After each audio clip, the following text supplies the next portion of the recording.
Thank you. Please be seated. To begin our opening ceremony, I am pleased to introduce Mr. Seo Jung-bae, President of the Peaceful Unification Advisory Council Australia Chapter, who will be delivering the opening address. Please warmly welcome him to the stage.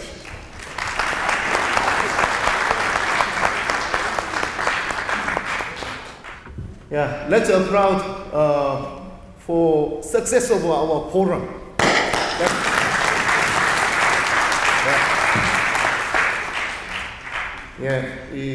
Good afternoon. Extended members of National Unification Advisory Council and all distinguished guests present today. I am Chung Bae-seo, head of the Korean National Unification Advisory Council in Australia. First and foremost, I would like to express my deep appreciation to Mr. Kim Gan-young, Executive Vice Chairman of National Unification Advisory Council. I also my gratitude to Mr. Go Sang-woo, Vice Chairman of Asia Pacific region, who has traveled a long way despite his very busy schedule, and to Consul General for Sydney, Chae Young-jun, who has been very busy since his recent appointment, and to Honorable Scott, who contributed significantly to Korea-Australia partnership. My thanks also go to the various experts from both Korea and Australia who are participating as a panelist today. I believe that your interest and participation will enrich today's discussion.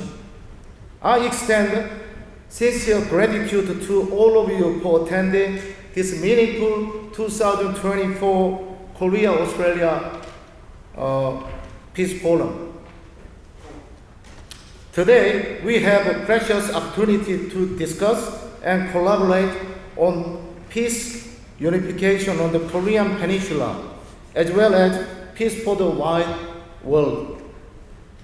Currently, North Korea is increasingly leading new Cold War-style confrontation and conflict.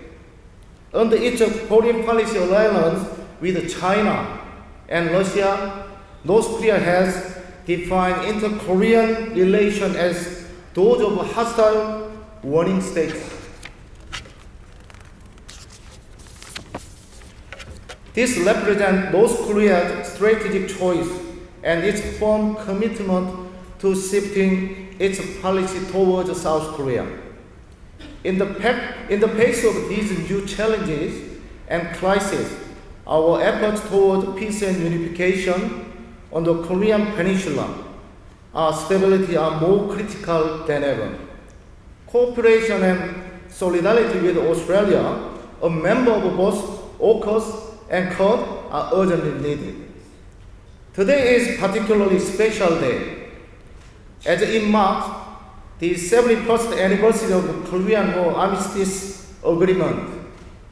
During the Korean War, Australia sent over 17,000 troops to support South Korea, demonstrating a profound commitment to peace and stability on Korean Peninsula. Australia and Korea are important partners, sharing common universal values of democracy, human rights, and peace. Based on our effort to pursue these values, we need continuous attention and participation to further advance to the improvement of human rights in North Korea and to hasten the opening of Kim Jong-un regime. Today's forum is not just a venue for dialogue. We aim to bring about the practical changes through the opinions and ideas shared here. We must respect each other's diverse thoughts and ideas. Through this, we hope to devise specific measures to prepare to complex and diverse virtual realities we face. Let us do our utmost to ensure that our effort towards unification and international consensus can influence not just the Korean Peninsula, but also global peace.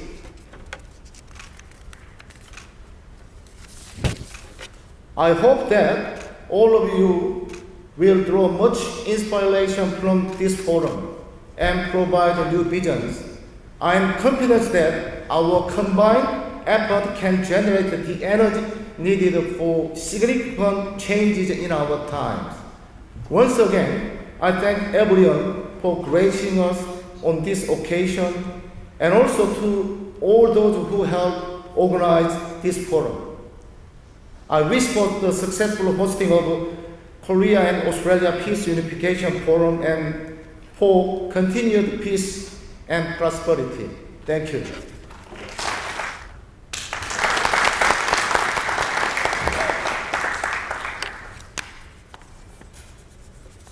Distinguished guests, I'm sorry my conversation is very poor, so I speak Korean.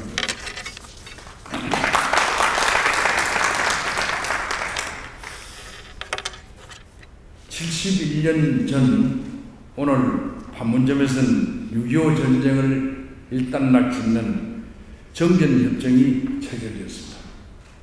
3년 1개월의 전쟁으로 귀한 생명과 재산을 잃었고 같은 민족으로서 신뢰도 무너졌습니다.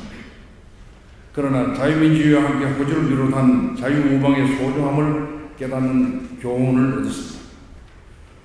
정전협정 기념일에 처음에서 때마침 한국 호주의 협력 속에 북한 인권 개선의 길과 통일의 길을 모색하는 뜻깊은 자리를 준비해 주신 민주평통 호주협의회 서정배 협의회장님과 자문위원 여러분께 감사를 드립니다. 참 잘하셨습니다. 특히 매사에 열과 성을 다하시고 늘 마음 든든한 리더로서 고 상무 아태지역 부의장과 또 이숙진 운영위원님께 존경의 박수를 보냅니다. 박수 한번 부탁드립니다. 저기 문동석 회장님 계십니까? 문동석 회장님 오셨습니까? 예, 옛날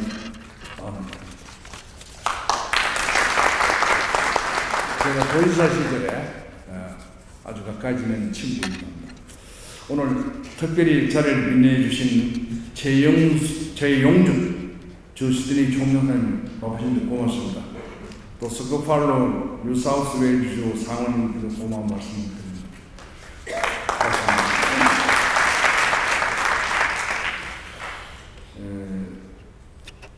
올 7월 14일 지난 북한 이탈 주민의 날로 정해서 처음 민주평통 43년 이래 처음 북한 이탈 주민의 날로 정해서 축하를 드리기 위해서 말씀드립니다.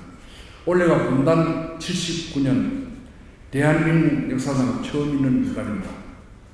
민주평통 의장이신 대통령께서는 북한 인권 문제 해결이 한반도 평화와 통일 대한민국이 이룰 중요한 토대임을 분명히 하셨고 또 탈북민 포용이 북한 인권 개선의 첫걸음이라고 공무회에 말씀을 드렸습니다. 북한 인권이 우리에게 무엇을 의미하는지를 생각하게 하는 이러한 대통령 말씀이 바로 오늘 포럼의 큰 뜻을 담고 있다고 생각합니다. 다시 말해서 이번 포럼의 첫 번째 키워드인 북한 인권은 통일을 이루기 위한 기본적인 틀이라고 생각합니다. 북한 주민 또한 북한 이탈 주민들이 자유에 대한 간절한 희망을 잃지 않고 살아갈 수 있도록 해야만 합니다. 그리고 오늘 포럼의 두 번째 중요한 것은 한-호주 협력입니다. 호주-한국의 협력입니다. 한국-호주 수교를 맺은 것은 1961년이었습니다. 그리고 6.25 전쟁 1950년 수교 전에 우리나라를 지원합니다. 또 6.25 전쟁 때 호주는 미국에 두 번째로 참전했습니다. 6회 공군 모두를 보냈습니다. 그 당시에 젊은 호주 참전 용사들은 코리아라는 이름도 모르고 지도상 위치도 몰랐습니다. 얼마나 대단한 인연입니까? 자유민주주의를 지켜내기 위해 수많은 희생을 감수한 참전 결정이었습니다. 70년의 세월이 지났지만 그 고마운 희생에 대해서 머리 숙여 존경을 표합니다. 다시 한번 호주와 호주 국민들에게 존경의 큰 박수를 보내드립니다.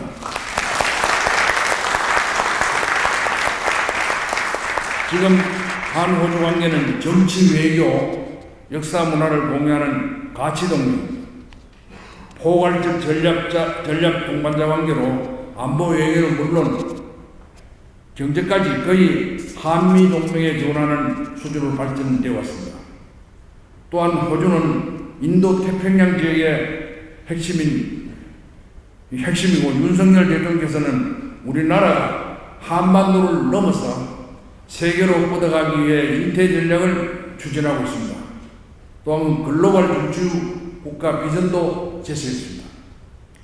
인도 태평양 지역은 세계 인구 65%가 거주하고 또 세계 GDP의 62%에 기여하며 국제 무역의 46%를 차지하는 대단히 중요한 것입니다. 이 지역의 글로벌 리더 국가 중에 하나가 호주입니다. 때문에 호주는 우리나라 인태 전략의 성패가 걸린 아주 중요한 국가이긴 합니다. 그래서 한국, 호주는 서로 협력해야만 하고 라이트 마인디드라고 해서 끼리끼리 잘 어울리기 마련입니다. 자유, 법치, 인권 등 인류 보편의 가치를 함께 지향하고 있습니다. 그러나 북한과 러시아는 군사 밀착으로 아시아태평양의 평화를 위협하는 것은 물론 핵 위협, 핵 공격의 발언도 서슴지 않고 있습니다. 심지어 북한은 선제 핵 공격을 헌법에 명문화했습니다. 저는 지난달 9월이었습니다.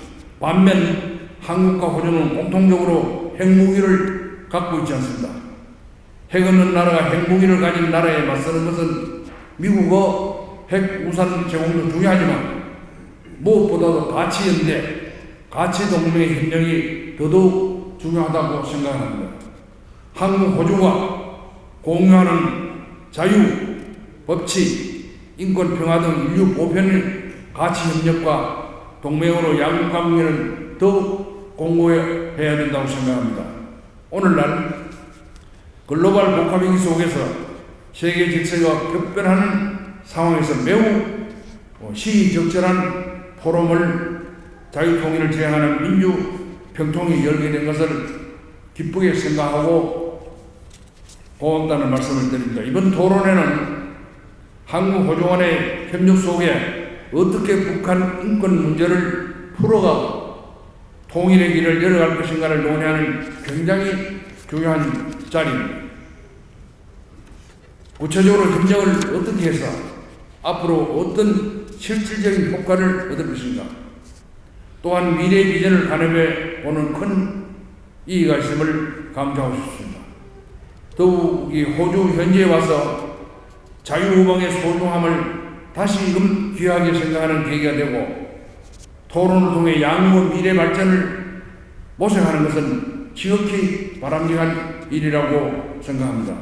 특별히 남북관계와 국제정치를 전공하신 학계 석학들을 모시고 함께 왔습니다.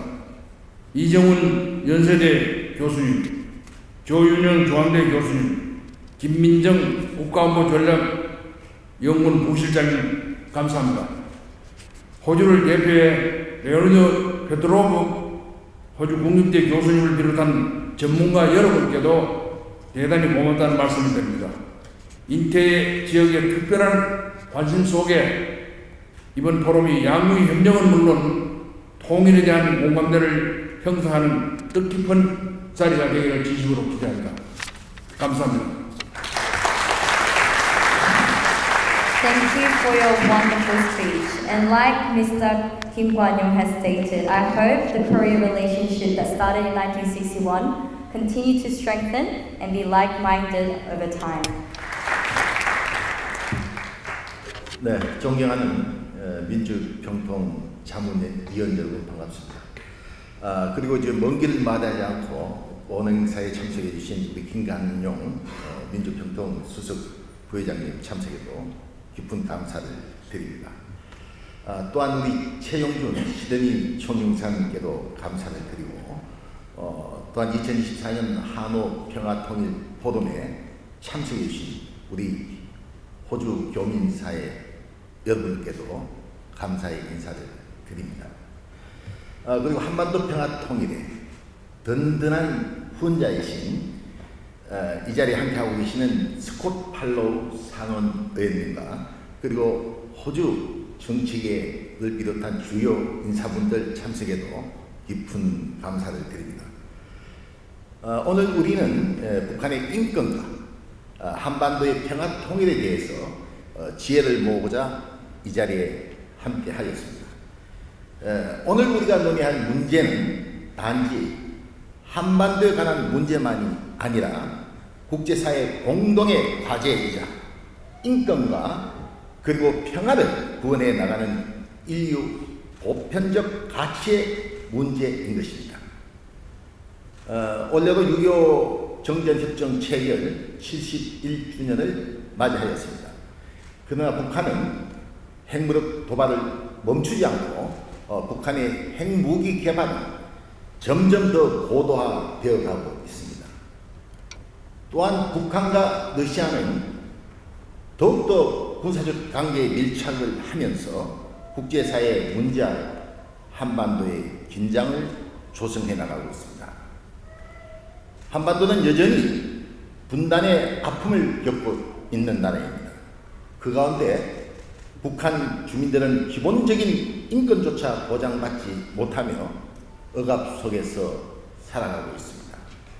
여러분, 얼마 전 북한 중학생 30여 명이 한국 드라마를 보았다는 이유로 공개 처형을 당한 사실은 우리뿐만 아니라 전 세계에 큰 충격을 안겨주었습니다.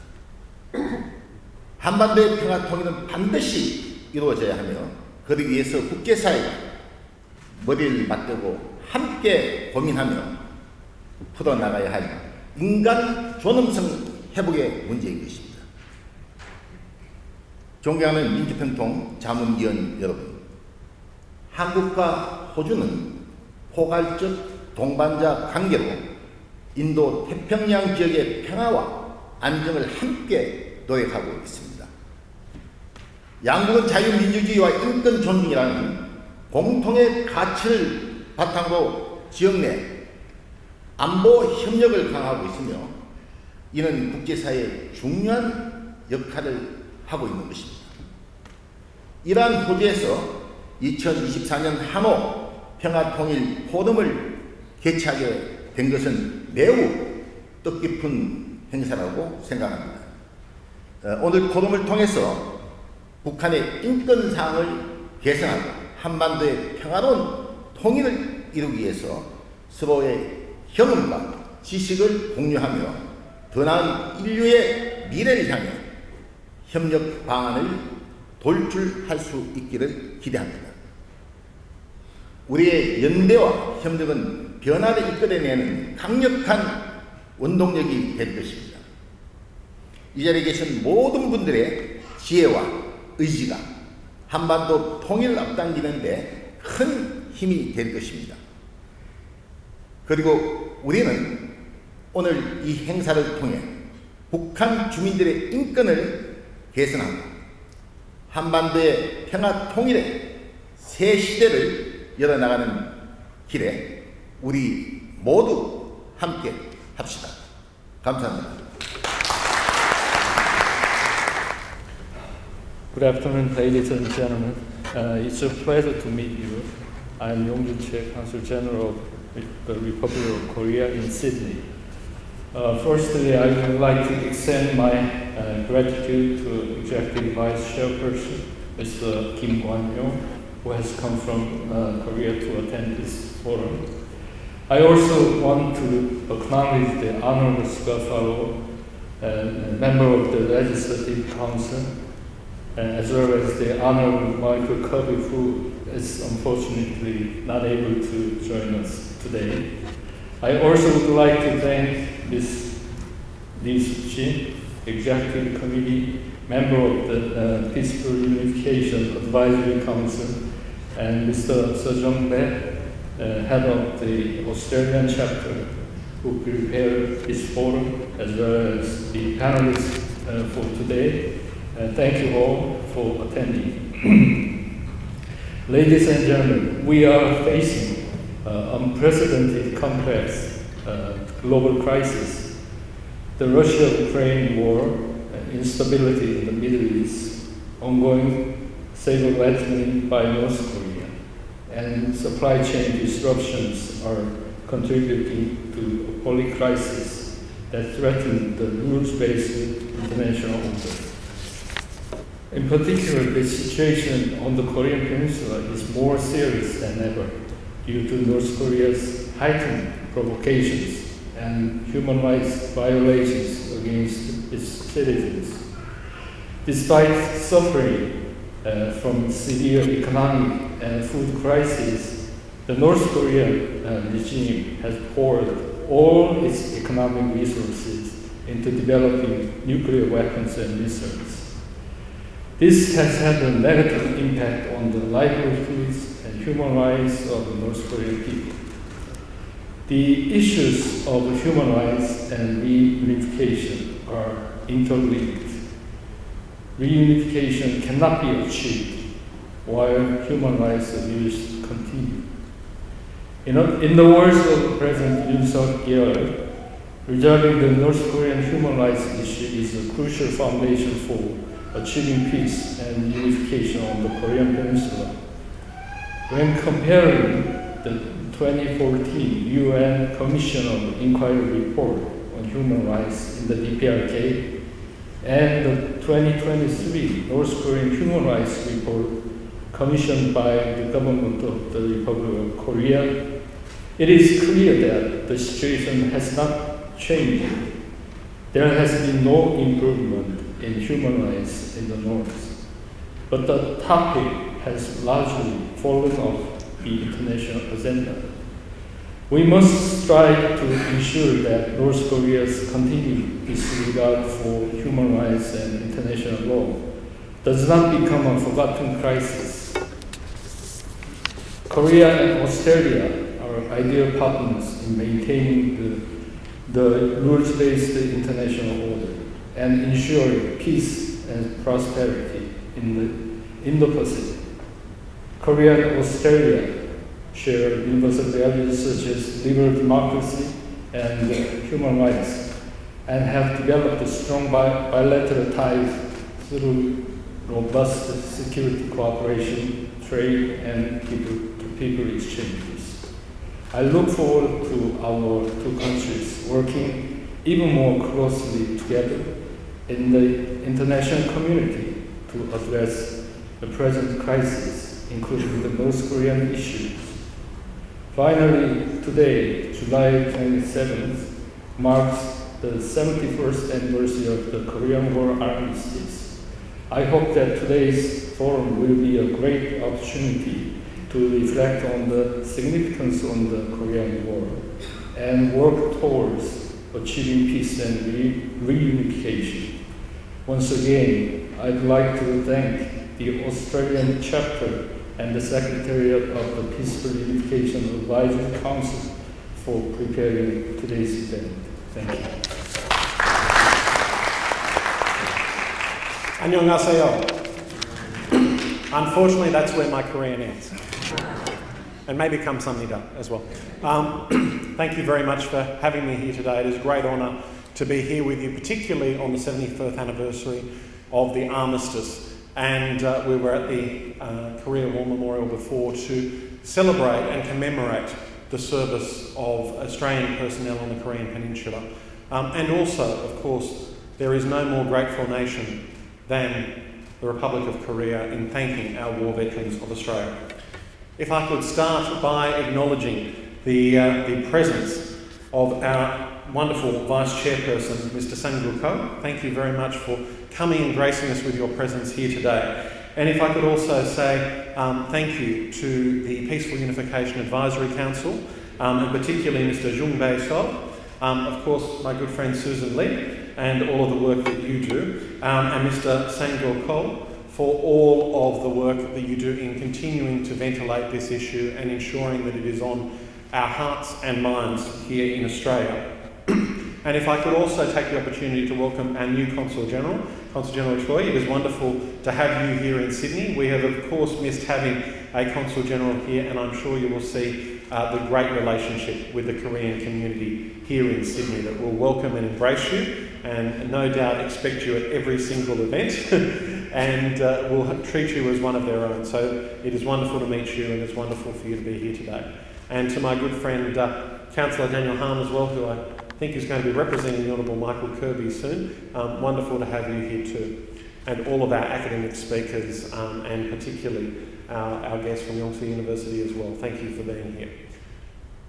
When it comes to the Korean Peninsula, I've had the great fortune of visiting Korea on 2 occasions. The first time, I visited Kapyong, and I used to be the mayor of Stratford, and Kapyong-gun is our sister city in Stratford. And we went to the war memorial there for the Australian servicemen, and I went with some friends of mine from the Korean community in Sydney, one of them being William Sung, who is here today. And I saw then, as we gathered for lunch afterwards, the hearts of the Korean community, the hearts that had seen their adopted country here in Australia, and the sacrifice that that country, who really, our servicemen at that time, who knew very little of Korea, but the sacrifice they had made for their home country, and the love. And inscribed on that memorial there in Gapyong are the words of what Australia had been there for, and that was fighting for the freedom of the Korean people. And part of that freedom is for all of the Korean people, not just the Korean people of South Korea and the Republic of Korea, but the freedom for your brothers and sisters in the north as well. There are 2 countries on this earth that speak Korean, one being, of course, the Republic of Korea, and one being the Democratic People's Republic of Korea. And I know through the Korean community here, and the Korean community that I have met in South Korea as well, that you see those in the north as your brothers and sisters. They have been part of your family for hundreds and for thousands of years, from the Joseon Kingdom. And you seek that unity. You seek to have once again one united country on the Korean Peninsula. And you seek that through peace. And you don't want your brothers and sisters to be suffering any longer. And that is the discussion to be held here today. The discussion of what we can do for the brothers and sisters in the north, who of course are living under a barbarous regime, who of course are sadly being denied their human rights, and of course are looking south and seeing one of the most successful countries in the world, a beacon of democracy, a beacon of freedom, a beacon of hope. And as we heard before, sadly, where there are 30 people executed just for watching K-drama, because they of course have the same yearnings that you do, the yearnings for a united Korea, and they see the success of their brethren in the south and they want to be part of it. I do of course hope that one day we will see a united Korea, a united peaceful Korea, and one which is all able to share in that freedom which those in the Republic of Korea get to enjoy today. Now Australia has a part to play in that. Australia has a part to play in calling out these abuses, and of course we'll hear from Justice Michael Kirby, and he has been of course one of the clear proponents for that, a great Australian. And Australia and Korea share similar parts on the world stage now. There is talk of the G7 being expanded to the G9 and to including both the Republic of Korea and also, of course, Australia. We also sit together as invited members of NATO now.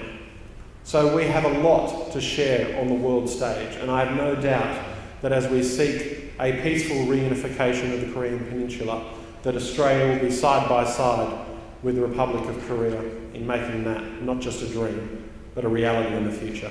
감사합니다. Good afternoon, ladies and gentlemen. This is a message from the Honourable Michael Kirby, the former chair of the United Nations Commission of Inquiry on Human Rights Violation in North Korea. I send my best wishes for the 2024 Korea-Australia Peace Forum at University of New South Wales, Sydney. I apologise that I cannot be with you. However, I will be in Washington DC at a conference, International Dialogue on North Korean Human Rights, with the purpose of continuously informing the international community about human rights in DPRK. Magna Carta, 800 years ago, involved a promise by King John of England that he would conform a higher law in his dealings with the people. He promised never to delay or deny justice to the people. This is far from the situation in North Korea today. The report of the United Nations Commission of Inquiry 10 years ago revealed shocking human rights violations, including crimes against humanity, and so concerned has been the international community. As a result of the report, that the General Assembly of United Nations referred it to the Security Council, but the international community was concerned at the time, and it still is today. Reunification of Korea will one day be attained. However, it must be on the basis of accountability for the grave crimes revealed in the Commission's report. I hope that in your remembrance of Korea today, you will consider the injustice and horrors that need to be corrected. The Australian government has been a strong supporter of the work of UN Commission of Inquiry. Indeed, the Australian government and all political parties stand behind the insistence that North Korea must comply with the international human rights law and bring justice to peace to the people of Korea without further delay. The Australian government has changed since 2014, and our minister is now the Honourable Penny Wong. I hope that they will continue to pay attention to the updating COI report on human rights in DPRK. The wrongs remain still. The COI report remains a call for the human rights of the people of North Korea. We must remember Winston Churchill's advice, never give up. Thank you very much. Yeah, I think we're ready to start. So please join me in welcoming the panelists and moderator for session 1. Please give a round of applause, please.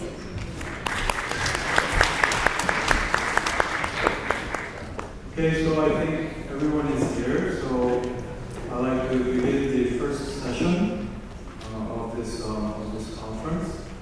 Let me also begin by saying thank you to the National Advisory Council for Peaceful Unification, particularly Executive Vice Chair Kim Kwon-young, who has made this wonderful gathering, actually not only in Australia but also in after Australia in New Zealand as well. Also, the Australia chapter of the Council has done a wonderful job in making all the arrangements. I think I should also say a word of appreciation for the University of New South Wales for providing this wonderful venue. It's a real privilege to be doing this here. I understand that the University of South Wales, New South Wales, is one of the world-class research university. So someone coming from a university, there's a deep sense of appreciation. Speaking of which, I think it's been over 2 decades since I personally was here last in Australia. And coming back to Australia after so many years, kind of rekindles my deep sense of appreciation for this great country that Australia is. And some of that has been resonated by the previous speakers in their congratulatory remarks. But I will just resonate that by saying 2 things, which of course this morning, I also attended the 71st commemorative event of the Korean War armistice, to learn that so many young Australians, thousands of them, have sacrificed themselves, and over 300 actually giving up their lives for a remote country that, as some of you pointed out, they may have never even heard of. I think the Republic of Korea owes our prosperity and success to those young thousands of Australians who have sacrificed and contributed to defending liberal democracy in the Republic of Korea. So can we just take a moment to applaud those who made the sacrifice? Thank you. I mean, can you imagine if that had not been the case, the entire Korean peninsula living under Kim Jong-un today? It's hard to imagine, isn't it? The second factor of my deep sense of appreciation is that Australia has been with the Republic of Korea every step of the way in terms of dealing with the North Korean human rights violations.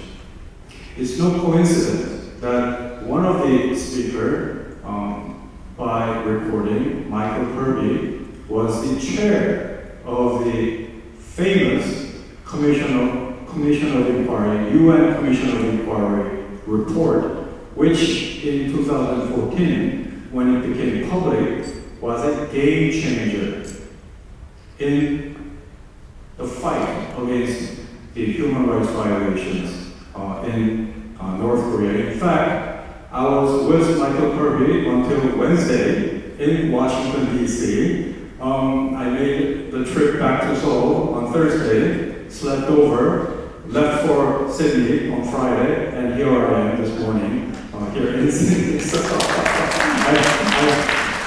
I wouldn't miss it, because it's so important that this issue continue to get addressed. My problem is that as great a report as the COI report was, as shared by Michael Kirby, that's 10 years ago. Okay, a decade has passed. And yet, if you look at the situation in the north, you could arguably say that things have gotten worse. The borders are completely sealed now. We hardly get any defectors crossing the river. Right? So the number of defectors have progressively become, it has dwindled to 100, 200 now. At peak, it was almost 3,000. Okay. North Korea in the past couple of years has enacted domestic laws to prevent any sort of exposure to outside culture, which of course means South Korea K-culture, K-drama, K-pop. And if you're exposed to that, you're a criminal. You're penalized to the extent that you're actually executed. It doesn't matter if you're a teenager, you're executed. Okay? So it is very frustrating that we are still at this stage after 10 years have passed since the landmark report that the COI report has represented. So here today we have 3 outstanding panelists and experts, and I would like to give them the first 10 minutes each to address the current situation of North Korean human rights violations and what your takes might be. And then I will have a few questions and comments on your remarks. And then I might open up to the audience for a few minutes, maybe 3 or 4 questions to the panelists. And then we'll try to round up. How's that? Is that okay? Okay. So let me then, in the order of the sitting, Dr. Kim Min-jung. Oh, I forgot to introduce that. So, to my left is Dr. Kim Min-jung, who is the researcher at the Institute for National Security Strategy in the Republic of Korea. Left to her is Dr. Jung Kyung-ja, who is a professor at the University of Technology, Sydney. And finally, Dr. Christopher Michaelson, who is a professor at the University of New South Wales. So let's give them a nice round of applause. And Dr. Kim, you have some slides? Okay. Let's make it less than 10 minutes. Got it. So.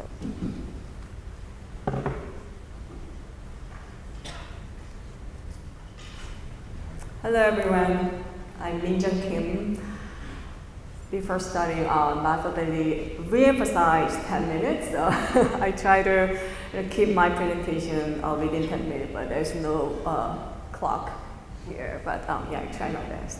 I'm Min-jung Kim, Deputy Director at the Institute for National Security Strategy in Korea. This is the research institution under the National Intelligence Service of Korean government. So I have a little bit more information than everyone has. So yeah, it'll be helpful for you guys to keep in mind on the contents I have here. This is, so, sorry. I'll be presenting under the topic of reinforcing accountability, Korea and Australia's approach to addressing North Korean human rights violations. The issues of North Korean human rights violations can be dealt through a top-down approach, which focuses on holding the perpetrators accountable, or a bottom-up approach, which emphasizes empowerment and support for victims and the marginalized groups. As the other two panelists will be discussing the victim side today, I will focus more on the perpetrator side and the top-down approach, aiming to deter future violations through justice and accountability. First, I will briefly introduce the legal side for prosecuting Kim Jong-un. Next, I will explain 3 main methods for holding North Korean leaders accountable for human rights violations. While discussions on North Korean human rights violations have focused primarily on international criminal court referral, I will also present 2 other mechanisms. The first one is establishing an ad hoc tribunal, and the second one is applying a universal jurisdiction strategy to bring Kim Jong-un to foreign domestic courts. Additionally, I will briefly touch on how South Korea and Australia can cooperate in addressing criminal accountability. What has the international community done about criminal accountability in the 10 years since the COI report? The COI report generated various agenda proposals, and in South Korea, finally, at the end of last year, the government included accountability as one of the 8 tasks in its comprehensive plan to promote North Korean human rights.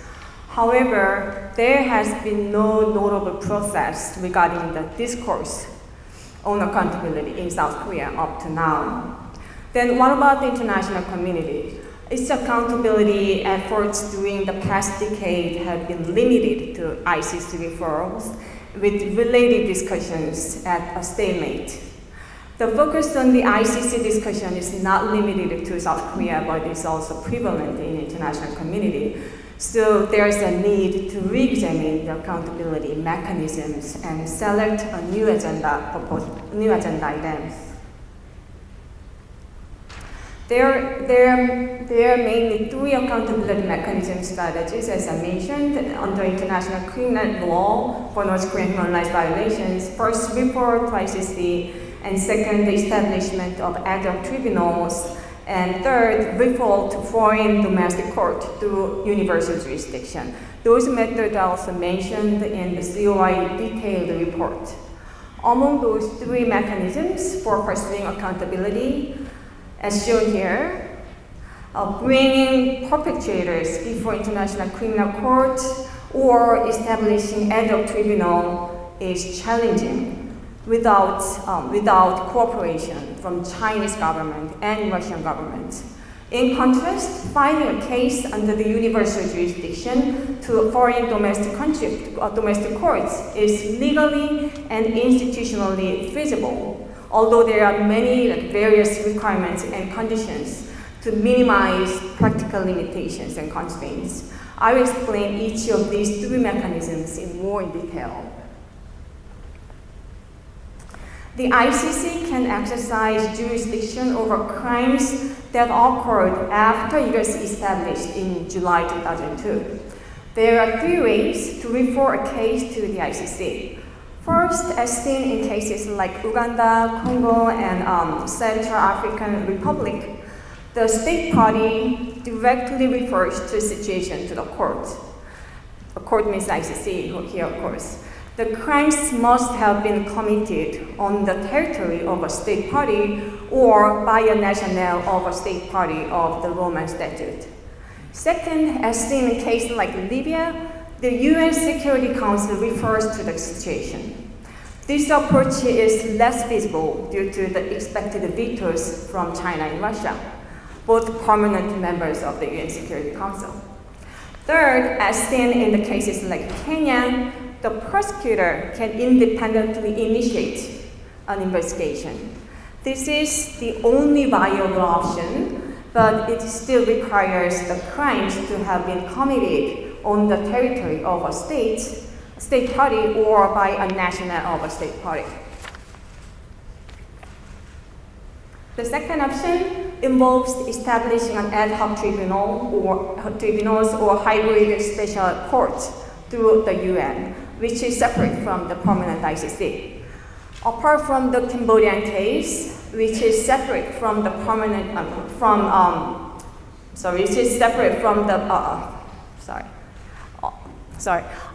the Cambodian case, all other ad hoc tribunals or special courts have been established by the UN Security Council rather than the General Assembly. That means it requires cooperation from Russia and China again, and thus it has clear practical limitations. The COI reports that the COI recommended that the UN General Assembly independently establish a special tribunal as an alternative to the UN Security Council route, similar to the Cambodian case, which has enabled through the UN General Assembly resolution. What is important to note here is that the court in Cambodia was initiated at the request of the Cambodian government. Without the regime change in North Korea, there is no single chance that Kim Jong-un will ask the UN to investigate their own human rights abuses. Except for the Cambodian case, no special tribunal has been independently established without the cooperation of the concerned states or without the cooperation from the Security Council. Also, a UN General Assembly resolution is not binding, so it's unlikely that a resolution alone would be sufficient to establish a special tribunal. The third option is to apply a universal jurisdiction strategy to prosecute perpetrators in foreign domestic courts. While there are practical constraints in applying this to North Korean human rights cases, it's the most and the only legally feasible option among those three.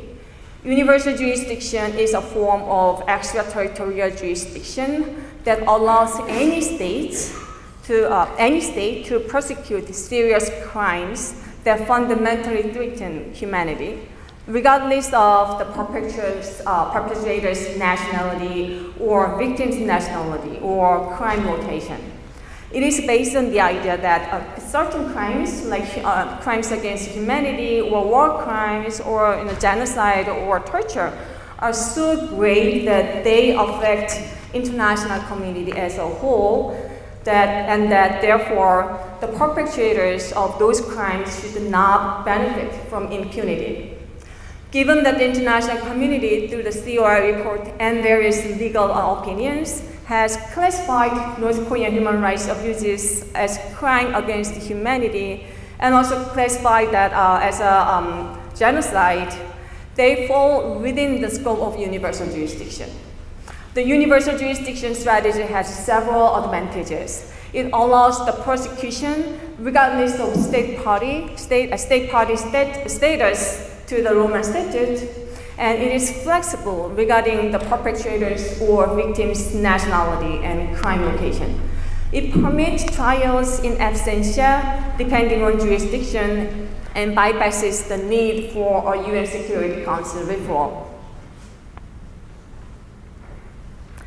Now, finally, as the topic of this session states, how can South Korea and Australia cooperate more effectively to promote North Korean human rights? As Ambassador Lee emphasized, Australia has significantly contributed to advancing human rights in North Korea. It was the first state to adopt a resolution on North Korean human rights after the COI report.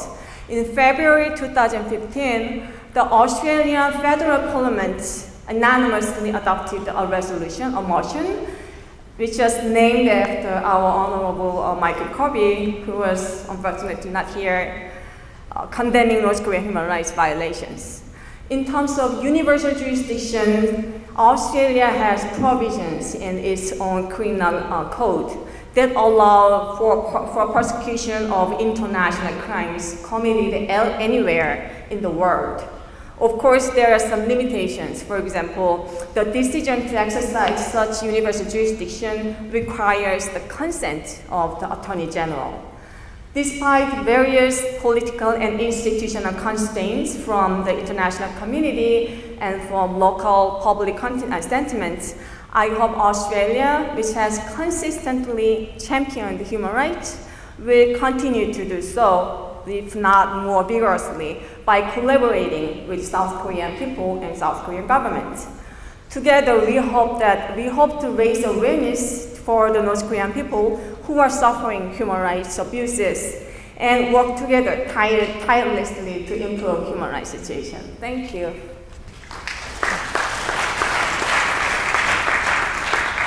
Okay, thank you, Dr. Kim. So clearly,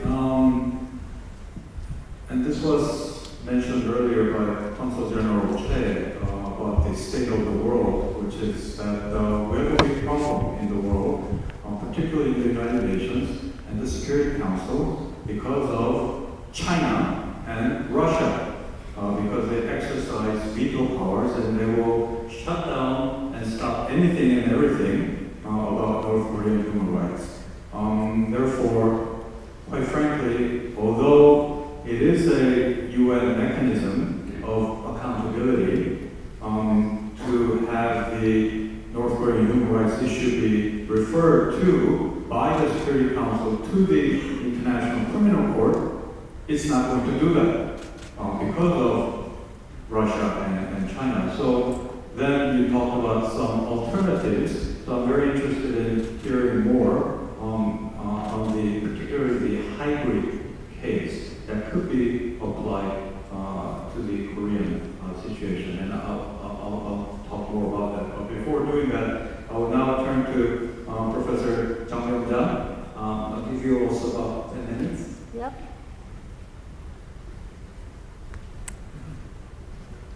Okay. I set my alarm 10 minutes just in case. Okay, good afternoon everyone. I'm Kyungja Jung, and then I'm so glad to hear my name pronounced correctly. My colleagues always say Kyungya Jung and Jung, so. But anyway, Jung Kyungja, and from UTS, and I'm not a political scientist. I'm teaching a political science and social science, and my expertise is gender studies. Okay. So, and the Professor Bronwyn Dalton from UTS is here, and also Michelle Joyce is here, and Leslie is here. She's supposed to here.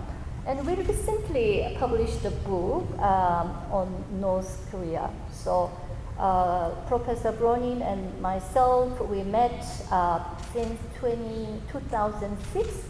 Many North Korean female defectors in China, Korea, and Australia, but mostly in Seoul. So this is our book, but within 10 minutes, I want to present all the things. So what I focus on today is more, gap between official discourse and realities. So strongly influenced by socialism, the North Korean state committed to women's emancipation and gender equality. But in reality, the leaders have regarded women's interest as instrumental for revolution, maintenance of their power, and currently more, population issues, and also solve their economic crisis. So rather than being the outcome of a women's collective struggle, women's policy and legislations have been initiated by the state. So today, the presentation, I explore the gaps between rhetoric and reality through the analysis of official discourse that relate to women versus actual practices and systems as time allows. So while women are defined as equals in North Korea, mostly formal discourses, the North Korean system defines all aspects of social and political life in terms of their relationship to the regime's leaders.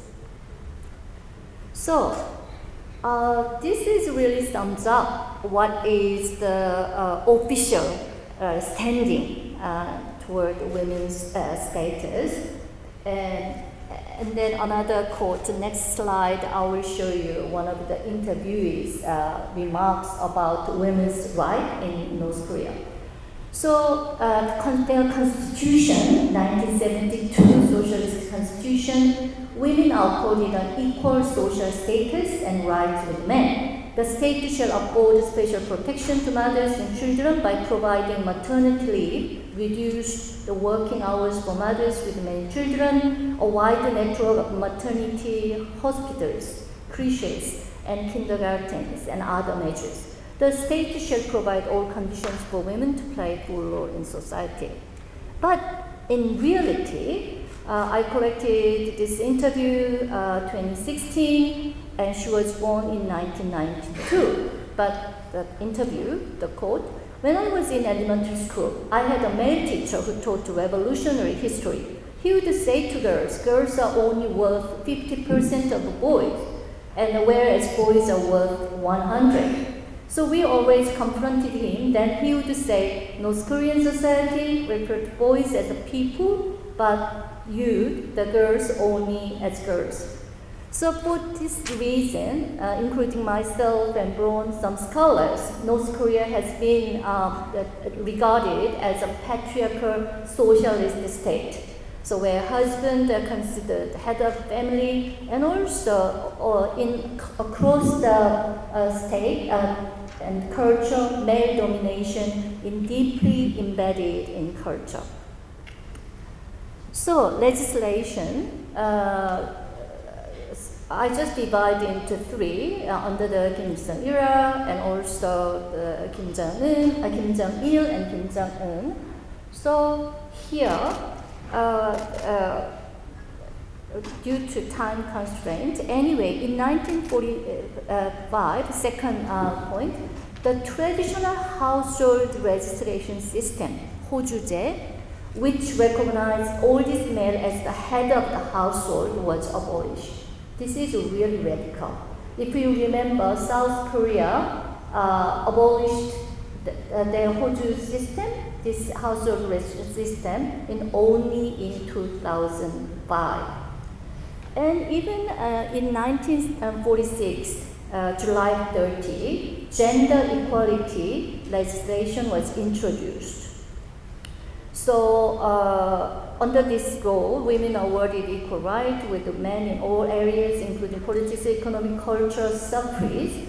And also, law gave women equal rights in marriage, divorce, child support claims, and banned polygamy, and also concubinage and prostitution. And again, also women's inheritance and property right also legally secure, and custody right to children were guaranteed. Kim Jong-il era is, following that arduous march, North Koreans rely on international aid much to relieve their shortages of food and other essential goods.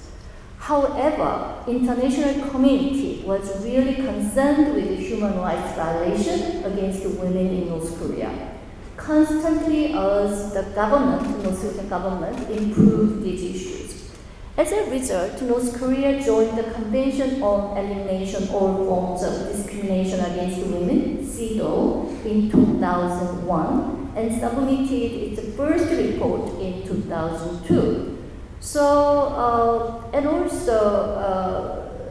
then pressuring from international community in 2010, North Korea came to enact Women's Rights Protection Act, and which reflected some of the recommendations of the UN Committee on the CEDAW. And locally, women had become more independent and financially capable, so really critical in terms of supporting their regime and so on. So locally, this one is also a reflection of what women's change status.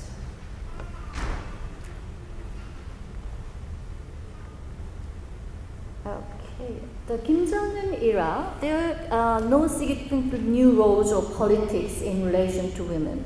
But as we all know that, as grassroots capitalism has become more dominant in women's lives and North Korean society in general, and Kim Jong-un's administration has paid special attention to preventing contamination from capitalist influence and addressing a perceived loosening of adherence to socialist ideology. So the research participants we met, they don't use capitalism, but they say that we all doing non-socialist socialism or non-socialist way of living, 비사회주의 한다.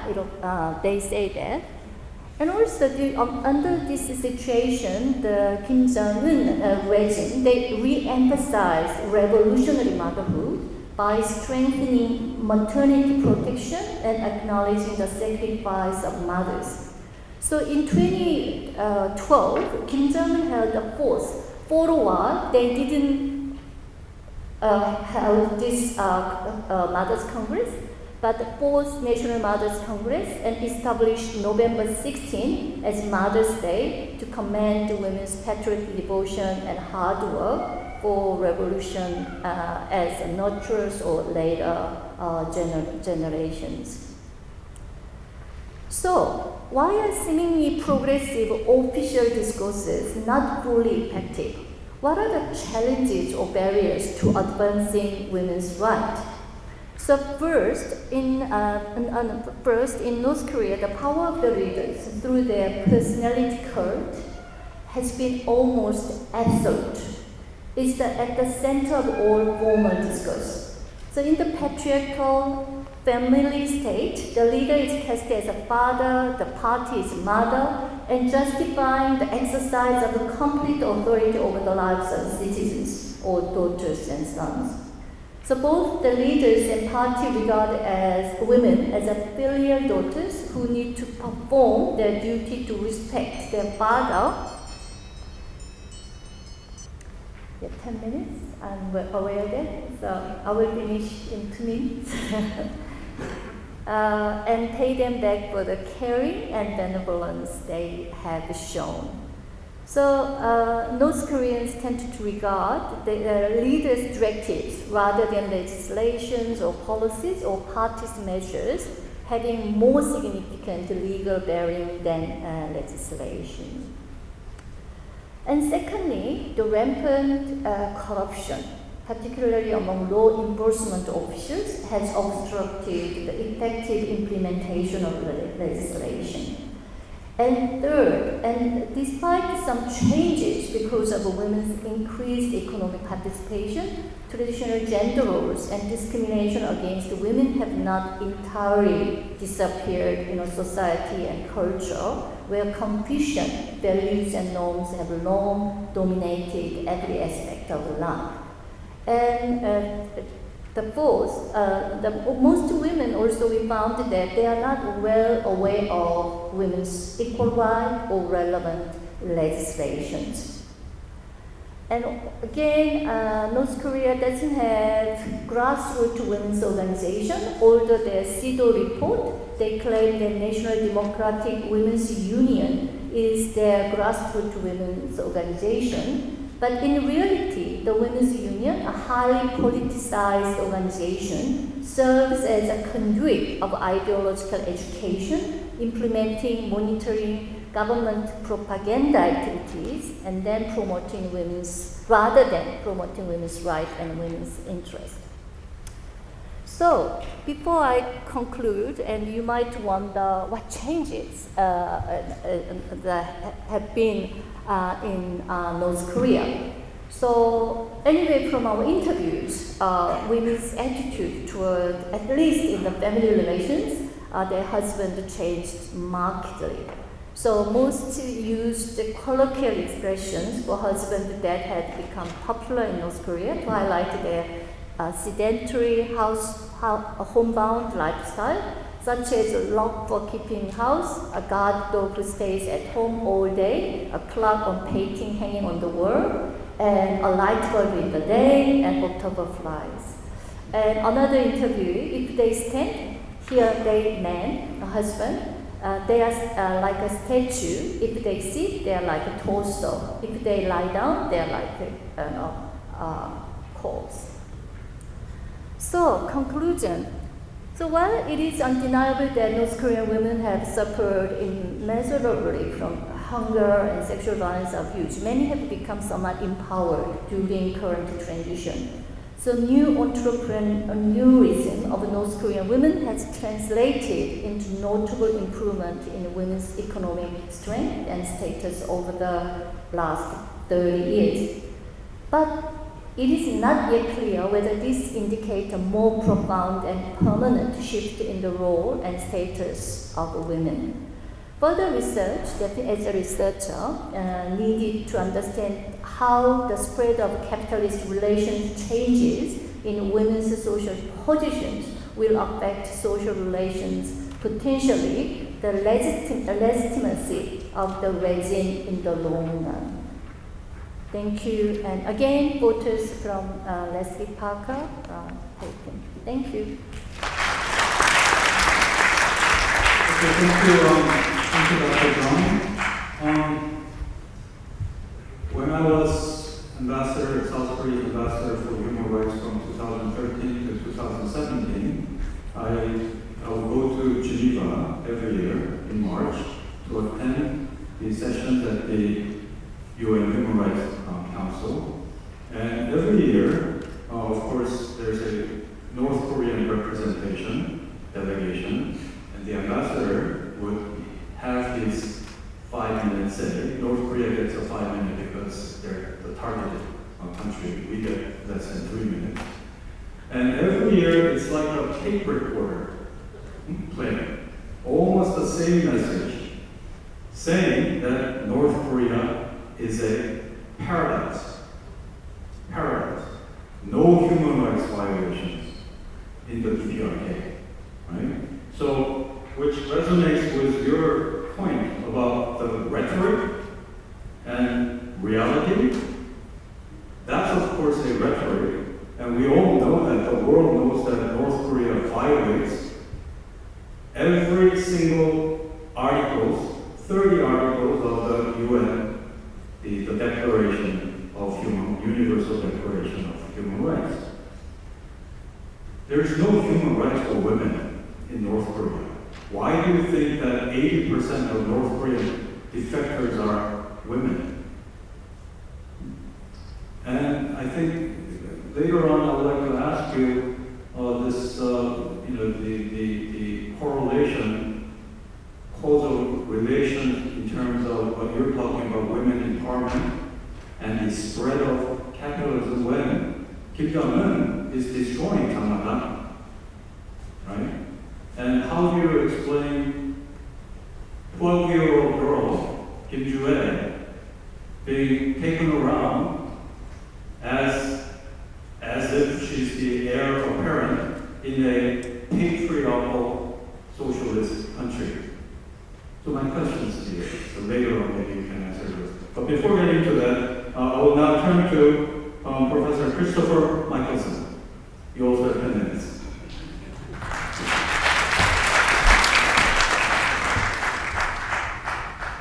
Thank you, Professor Lee, and good afternoon, everyone. It's a great pleasure to be here. I am an international lawyer and human rights lawyer teaching at this institution, so it's a sort of home match, if you will, for me. Not sort of big travel involved. In fact, it's a 250-meter walk from the Faculty of Law and Justice just down the University Mall.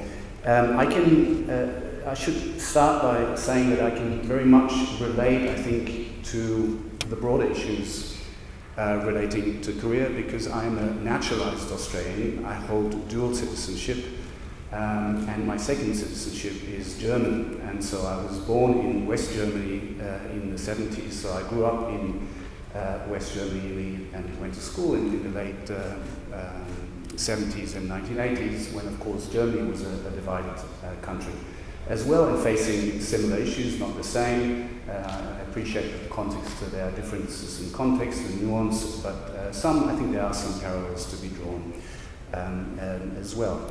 Now, in my sort of remaining, 8 minutes and 30 seconds, what I would like to do is to speak a little bit about, this is the title of my speech today, the human rights-based approach to engagement with North Korea, from accountability to access. And I think it ties in very nicely with my co-panelists, and also with obviously some of the remarks that have been given by Consul General Choi in the welcoming session, and also Councillor Han on behalf of Michael Kirby.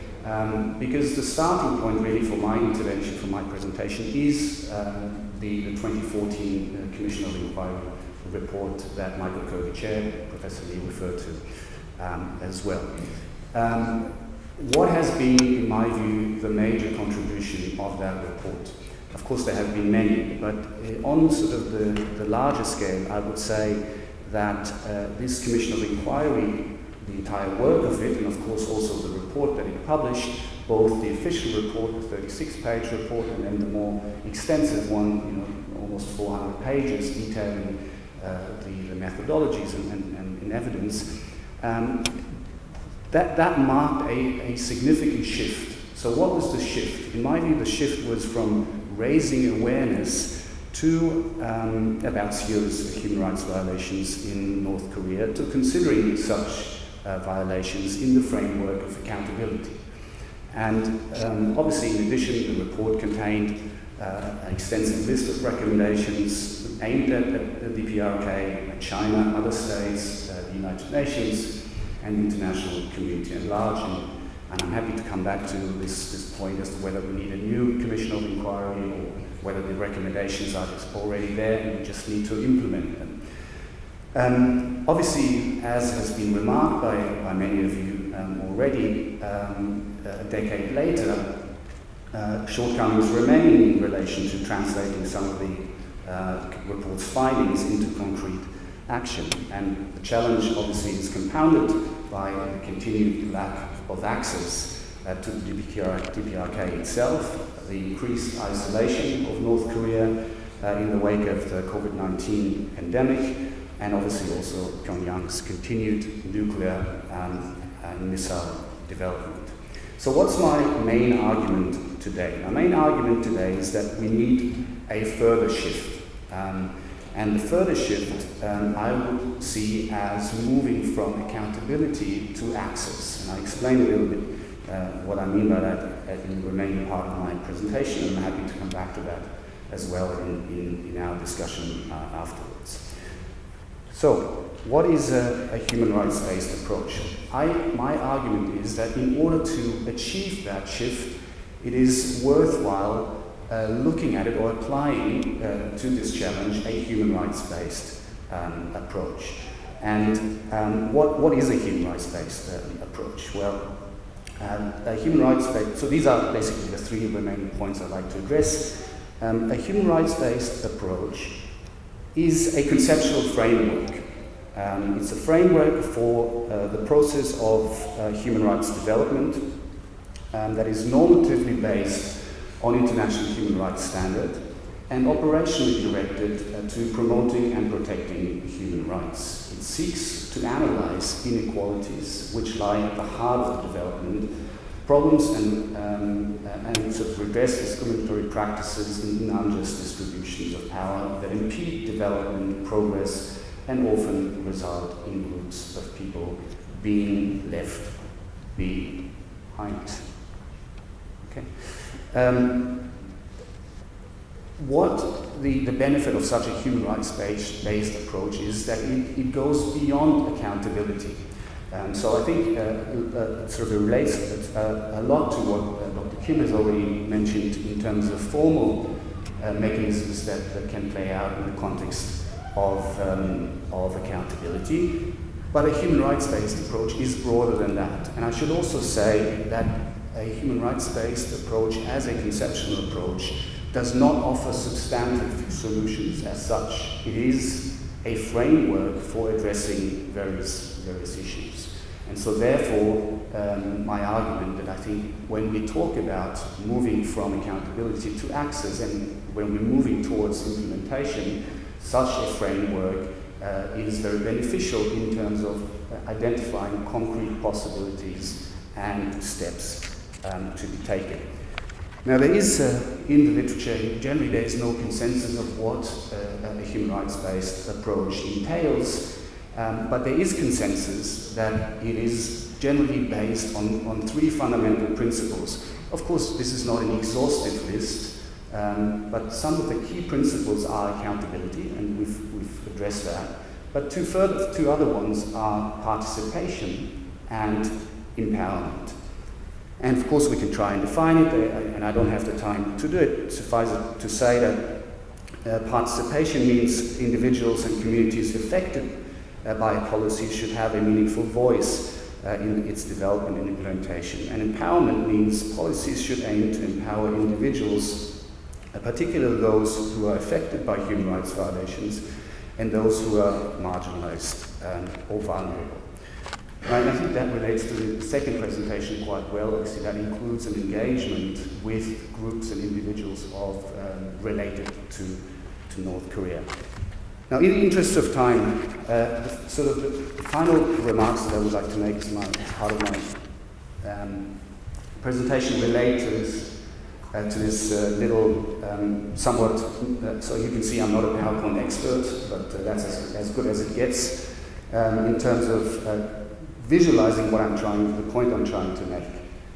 So when we're talking about a human rights-based approach, I think we have to recognize that this is not only about holding the perpetrators of human rights violations to account for what they have done and what they are doing, but it is also looking at the bigger picture through the eyes of the victims and those affected by those violations, and see what can be done to remedy or sort of assist in improving certain issues. And I think what I've tried to visualize by this slide here is that obviously, and this is done very well, I think, in the Commission of Inquiry report, that requires first and foremost a breakdown of what rights we're actually talking about. So moving from human rights in a generalized way to really identifying what we're talking about when we talk about human rights. And that can be civil and political rights,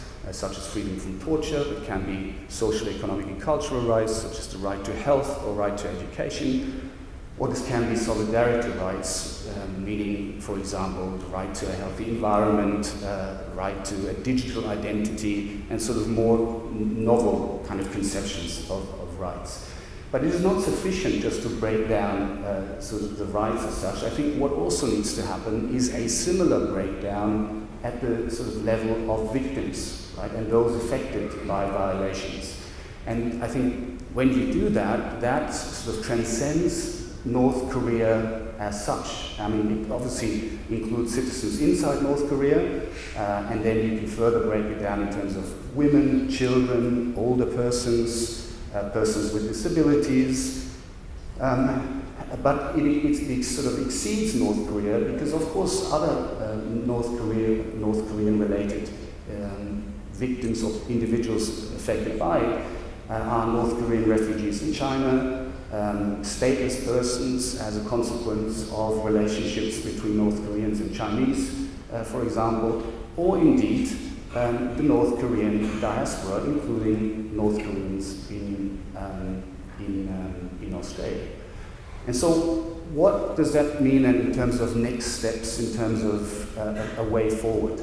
I mean, I could speak to this probably another 2 hours, but in the interest of time, I'll close with that.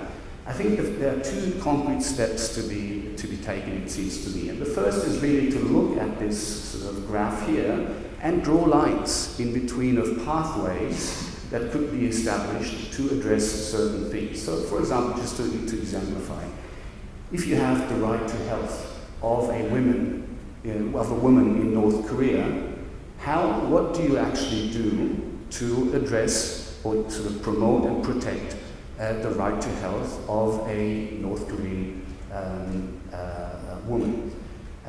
And then you can start drawing various lines, I think, on this picture here, that also then, of course, relate to international organizations, to civil society, to the diaspora, to Australia, in relation to what Australia can do. And that sort of concretizes a bit more and sort of boils it down and breaks it down to, I think, a more manageable issue and more manageable task in taking this debate further. And as I said, I'm more than happy to elaborate on this in more detail in our discussion, but I think that's where I'll leave it in the interest of time. Thank you.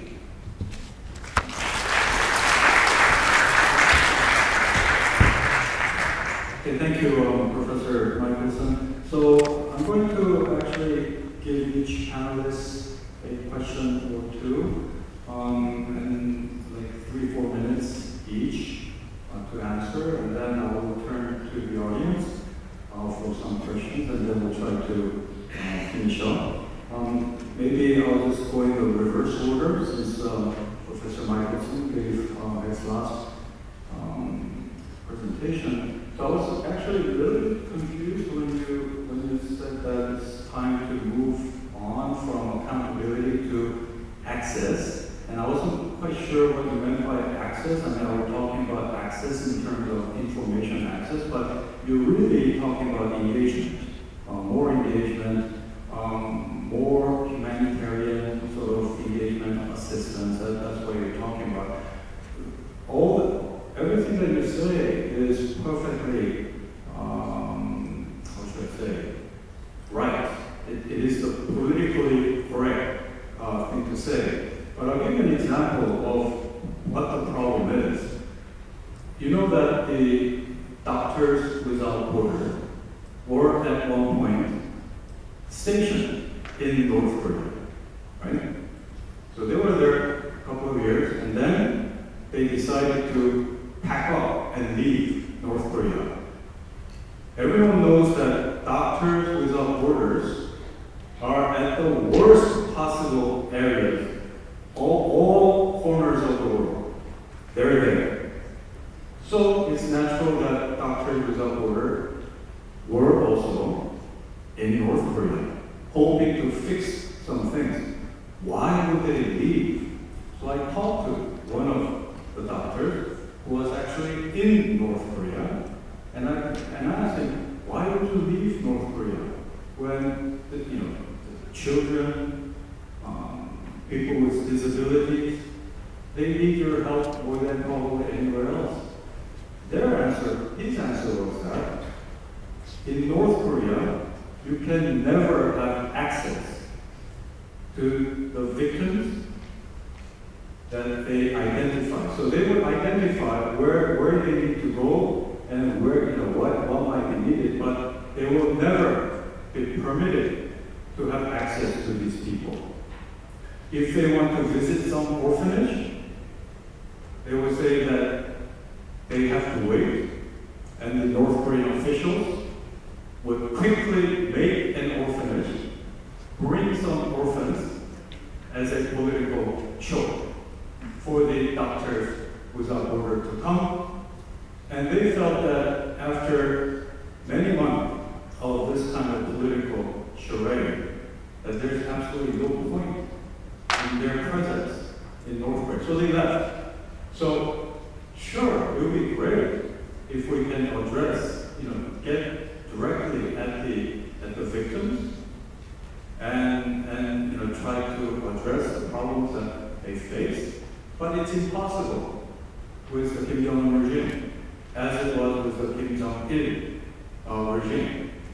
What about the North Korean victims in China, the North Korean defectors? The refugee agency of the UN doesn't even have access to them. They cannot even interview them to determine whether they are refugees or not, right? So if you really want to talk to the victims, then you should get at China and the UN Refugee Agency for not having access to these victims. What do you say to that? All very valid points. So I should like to clarify. Because I think we're speaking about similar issues, and I don't disagree with anything you said. What I mean by access is not simply access to North Korea in the way that we've described it in terms of access to civil society organizations or other governmental or non-governmental organizations operating within North Korea itself. I think you've described this very well, that even some of the apolitical organizations such as Doctors Without Borders can't really work in North Korea. So my point about access is broader, and by access I mean a holistic conceptualization of those affected by North Korean human rights, including the various sort of groups of people and individuals that I come back to it in a second. But before I do so, simply also to clarify that I did not mean to suggest that we're done with accountability. My argument is that accountability is part of the human rights-based approach. Moving on does not mean not continuing with that accountability. But what I think Dr. Kim has described very succinctly is that accountability in the legal and formal sense also faces significant hurdles. And as an international lawyer, I'm very pessimistic about the international legal accountability mechanisms playing out in the way that they intend to do. And so, and that's sort of the final point I wanted to make in terms of how do you bring then these two things together, and it's the relationship to the lack of access. What I was suggesting is draws a little bit on, before becoming an academic, I was an international civil servant working for first the UN and then for the Organization for Security and Cooperation in Human Rights. Now, just a little sort of anecdote. When I did a lot of technical assistance, human rights technical assistance work in Central Asia and the Caucasus. Now, if you go to these places and say, okay, we have to comply with human rights, and you try, because your country has signed up to an agreement such as North Korea has signed up to CEDAW, Korea is a party to the International Covenant of Political Rights. It is party to a certain number of treaties. But of course that doesn't translate into sort of a change on the ground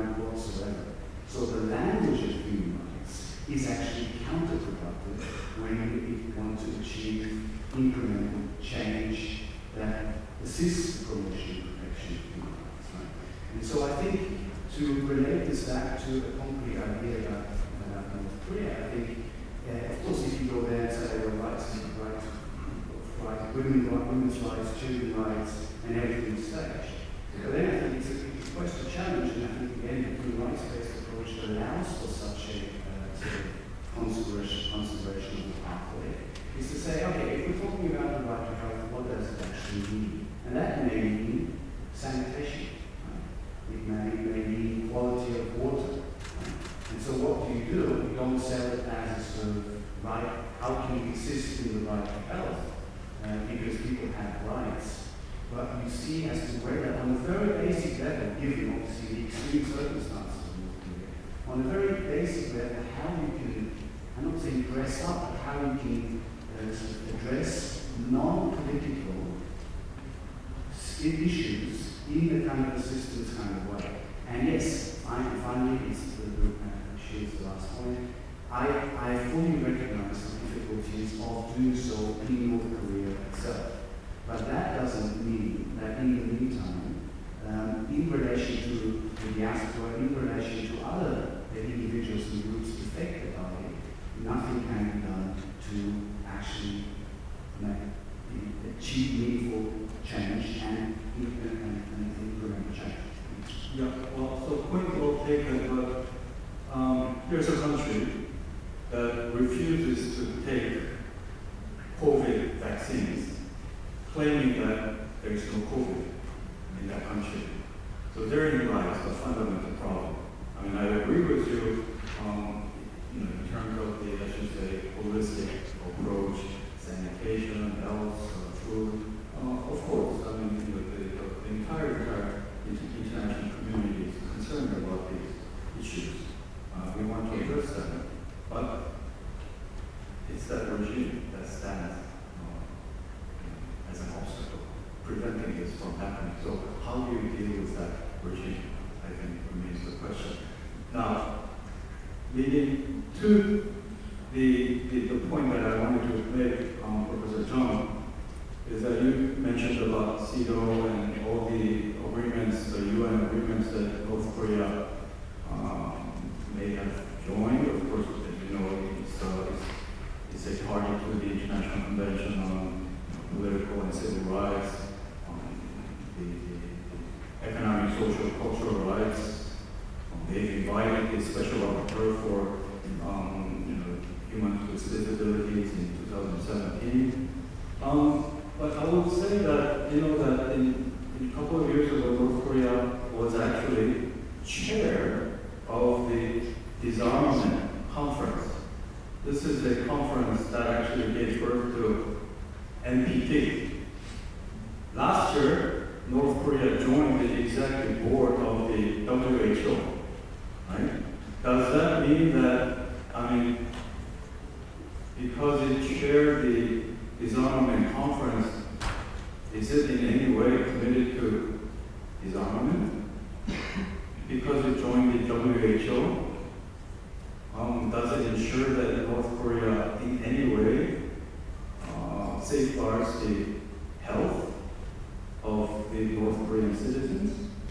I don't think so. So can you maybe elaborate on your points about North Korea joining these international conventions? Because that kind of can be misread to suggest that North Korea is playing its part as a legit international country. Can you hear me? Yes. So I think I touched on briefly in my presentation. Rather than North Korean government or regime, they genuinely committed to women's advancement of women's rights and so on. But there was international pressure because during the US March, they desperately need international support. And then alongside that pressure, and then North Korean government decided to join that CEDAW. And because especially international community is so concerned with women's human rights violation in North Korea, like domestic violence, sexual violence, and other abuses.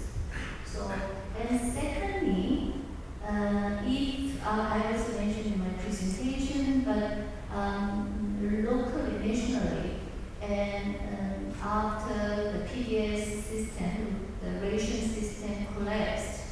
And then now North Korea economy almost more than 70% is relying on women's economic activities. So although symbolic, doesn't have practical the significance a little bit, but also as a way of compensating what women have done for their society, their family, and so Kim Jong-il and Kim Jong-un, in a way, they had to encourage the women's economic activities, and otherwise their economy might already collapse. So I just say that overall, my point is that women's policy legislation is done just they treat women as instrumental for their political purpose or any other agenda, rather than genuinely committed the advancement to women's rights and empowerment. That's my point. Okay, thank you. And finally, to Dr. Kim, you were talking about universal jurisdiction. In Washington a couple of days ago, the former U.S. Ambassador at Large for Criminal Justice, Morrison, he was talking about possibility of a hybrid court, which is interesting because you mentioned about Cambodia. The Cambodian government actually requested for a hybrid court for international jurists to participate. North Korea, of course, is not going to do that. But as you know, that the constitution of the Republic of Korea is such that our jurisprudence runs over the entire Korean peninsula, so South Korea can do that. Right? I mean, that would be very controversial, and maybe, in the views of North Korea, provocative. But South Korea can do that based on its constitution. Do you see that as a viable possibility, this sort of a hybrid court? And also, one more, why not, I mean, where do you see this sort of universal jurisdiction being applied? I mean, could it be Germany? Could it be Spain? Who could have this sort of court trial to prosecute the perpetrators from North Korea? You hear me? Okay, to begin with, you asked me a very tricky question because I actually wrote a paper, a policy memorandum about which states would be the most eligible states to pursue, to file a case against North Korean regime and to my institution. But the thing is, my institution is under the National Intelligence Service, so I'm not supposed to give you the detailed answer about this. And I actually pinpointed 2 states in the world among 126 states under UN. But I think I can give you a short answer that in Germany, there are more than 100 cases under universal jurisdiction, 5 cases under universal jurisdiction. And of course, none of these 100 cases are dealing with North Korean regime. But it will be one of the possibilities. And the reason Germany could do that, and the reason Germany, the Syrian intelligence, one of the Syrian intelligence service leaders, they got arrest warrants from German domestic court. One of the reasons they put the German government and Germany could do that was they have the best domestic law, which included there are several ways to waive the immunity of the leaders. So I cannot go into the details, but Germany is one of the states who have been leading these changes and these final cases against any perpetrators against human rights abuses. using universal jurisdiction. I think that's the answer. Yeah, there's another state which. Australia? Australia was the fourth because Australia has the domestic laws which allows the state leaders, which allows to file cases against the state leaders who are not residing inside Australia. So Australia has some favorable laws, domestic laws, but has several other limitations. So I actually asked Michael Coffey about the possibility and plausibility and effectiveness of filing a case against Kim Jong-un in Australian domestic court, and he was not that positive about that. Okay, thank you. Now we'll turn to the audience. If you have any questions or comments, please raise your hand, identify yourself, and then a very short question, please. And so, 1, 2, 3. Okay, we'll start from there. Please. I am Matt Jones. I think we'll get a microphone. Good afternoon. Matt Jones. Thank you for the presentations. I particularly like the framing around access.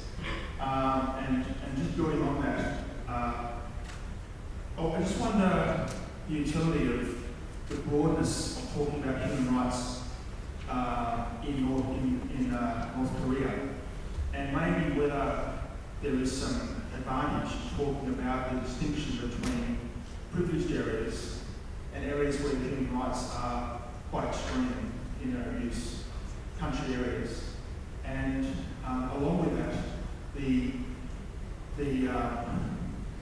Brits perhaps are working with partner countries who have greater access into North Korea, such as, for example, Sweden.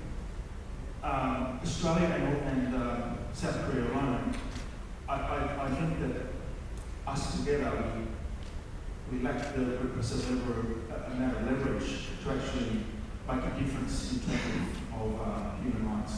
And so I suggest that more focus geographically in North Korea, but also more partnering with countries that have greater leverage to North Korea.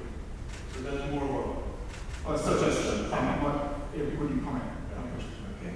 If anyone wants to respond, that's fine. But I will take the 3 questions first. Hi, my name is Maria. Hi, Maria Chung from Hanoi, Vietnam.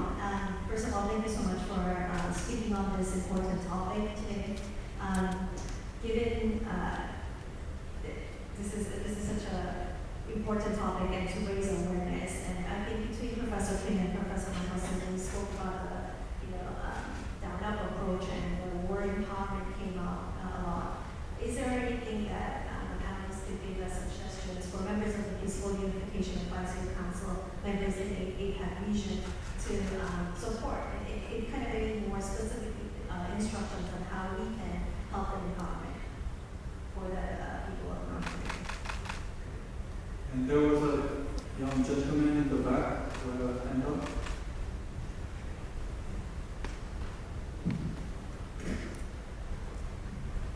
Thanks so much for your time today. My name is Che, a commerce student at CU. Most recently, I was an advisor at the Prime Minister's Department in Trade Investment and Geoeconomics. So my question is, it seems like Australia has embraced more the legal approach and taken to ICC adopting it. But we all know the key limitations that you can't really enforce anything on certain countries. And so I wanted to ask, how likely do you think the North Korean regime would respond to any sorts of economic statecraft? So for example, if Australia was to provide any tie aid or any kind of trade negotiations with the North Korean government in exchange for certain human rights proliferation improvements. Just curious to know how responsive the North Korean government might be, but also to Australian powers, how likely the Australian government might adopt that as well.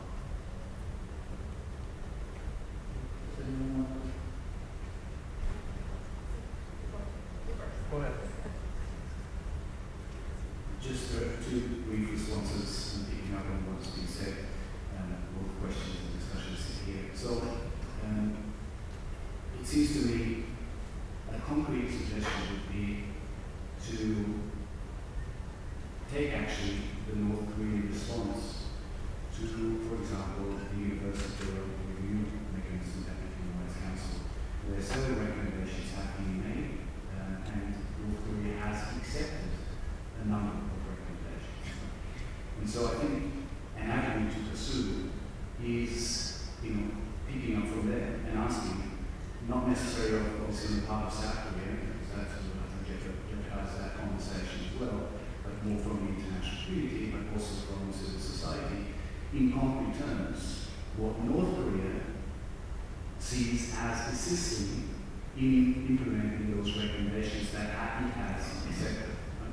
And you can have a similar, I think, and that's just again one illustration of this human rights-based approach. And I think you can have a similar discussion with, in fact, the defectors, the diaspora, in asking them in a non-right-specific framework to say, okay, so if you have one thing to identify that you would like, that you would see as being possible to change on the ground, what would it be, and what in concrete terms would help that? And that is going to the other point I made, the point about access. You take the issue of access out of the limitations that are to clear, and you take it also out of a rights-based discussion in a very pragmatic way. So that's just one point. Very quickly, I think universal jurisdiction is a jurisdictional appropriate way to deal with gross violations of human rights. But the risk that I see is it deflects from the bigger challenge. And it seems to me the bigger challenge is not necessarily holding the leaders of a country to account. And I think that is an important part of it. Right? But I think there is a risk that the focus on prosecution shifts away the dialogue from other areas that I think equally important to pursue. And I'm happy to speak about Germany. I think we can have an entire session on universal jurisdiction and how to prosecute. You don't want to slow down.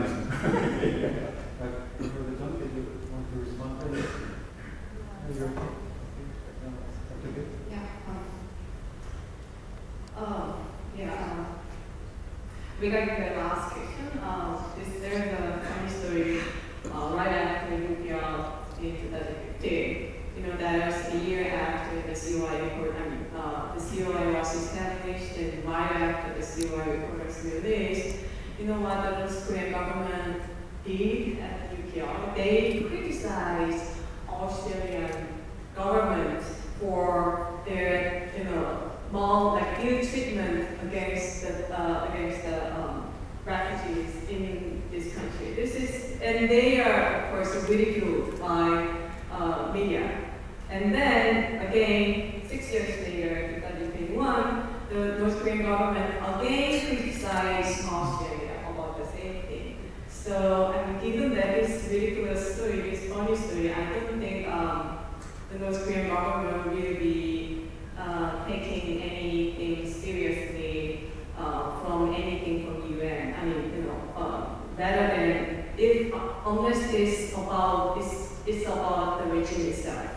Like anything about other than that, I don't think they will be they will happy to take any step further. That will be my answer. And about the first question about the law of the partner states to the North Korean regime in North Korea. There's a simple example. As I said, I'm working at an institution which is related to the international intelligence service. I have some connection with those North Korean defectors, like high-ranking North Korean officials who defected very recently. And one of them is, the media covered his story a couple of days ago, so I'm free to talk about his story now. He is in Cuba, and here's in Cuba until the normalization treaty between Cuba and South Korea. Right before the normalization treaty, he went back to North Korea, and he said that Cuba is a country which has embassy inside North Korea, and he has very close relationship with those staffs from the embassy in North Korea from Cuba.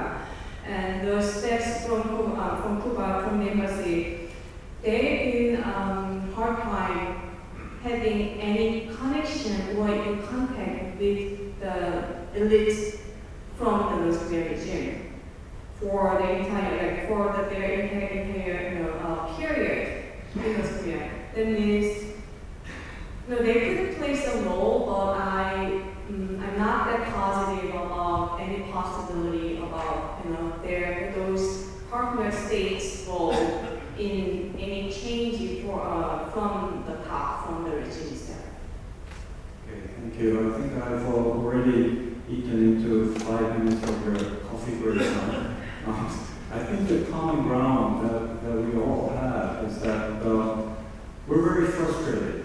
We're very frustrated with the lack of progress in the situation of North Korean human rights, despite the landmark report that came out in 2014. That's why we talk about universal jurisdiction, we talk about other means of getting at the regime so that it can actually make even small changes, move the needle in one way or another. We didn't talk about it, but there's a case of, in the case of South Africa in 1974, you know that South Africa practiced institutional racism called apartheid. What did the world do? What did the UN do? UN voted in the Credentials Committee of the General Assembly to not give credentials to South Africa. So for the next 20 years, South Africa was not able to join any of the committees or subcommittees in the UN activities. 20 years fast forward, in 1994, what happens?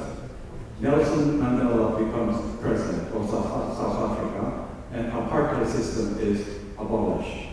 Okay? I think that that's the kind of political will that the international community has to display if we want to see the needle moving on North Korean human rights. Because I certainly don't want to be coming to conferences like this in 10 years talking about 20-year anniversary of COI, because one more day of delay in improvement of North Korean situation, human rights situation, is one more day of agony and suffering for the North Korean people. And in that sense, I thank the panelists who gave all of them gave excellent presentations on the situation from various different angles. So let's give them a nice round of applause.